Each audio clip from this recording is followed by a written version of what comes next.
Hello po, magandang hapon po sa inyong lahat. Ako po si Dodok Valdez. Dati po akong miyembro ng Pasay Ward.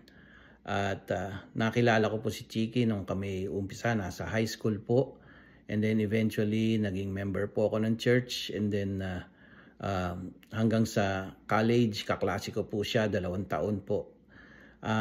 Ang masasabi ko lang po kay Chiki, siya ay masasabi ko na life of the party. There is not one instance wherein hindi naging masaya ang aming pagkasama sa young men's, sa church, and eventually sa single adults tuwing magkakasama kami sa youth conferences, sa mga single adult activities. Komedyante po talaga siya. Marami pong mga instances na magkakasama ho kami and then tawanan po ng tawanan kasi marami yung natural po yung pagpapatawa niya eh. And then talagang halakhakan ho talaga. Nang naalala ko sa pagsasama namin nung college po kami, meron po kaming drama class yung sa Spanish class namin, yung Dama de Noche. Magkahiwalay po kami ng grupo. Ang sa akin po naging drama.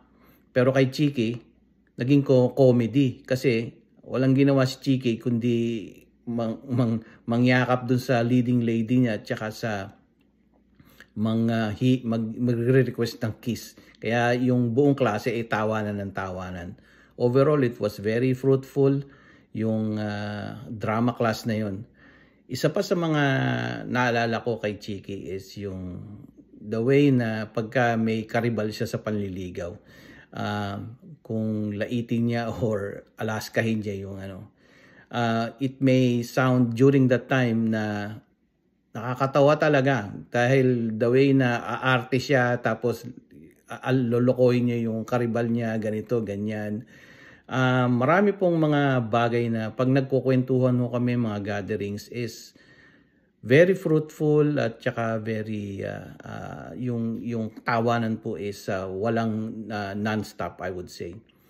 On behalf of my family, sa pamilya ko, kay Nice, sa mga aming mga anak, nakikiramay ho kami sa De Leon family, kay Ate Babes at sa pamilya po ninyo. Naniniwala po ako na he's now in a better place. And he's now continuing God's work on the other side of the veil. I know that families are forever. At Chick, nagpapasalamat ako sa pagkakataon na nakilala kita.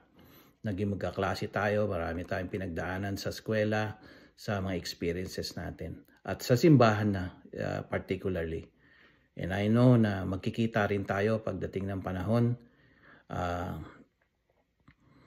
And I know that pinagpapatuloy mo ang gawain ng ating Panginoon Diyos sa kabilang banda. At iniiwan ko to sa pangalan ni Jesus Christ. Amen.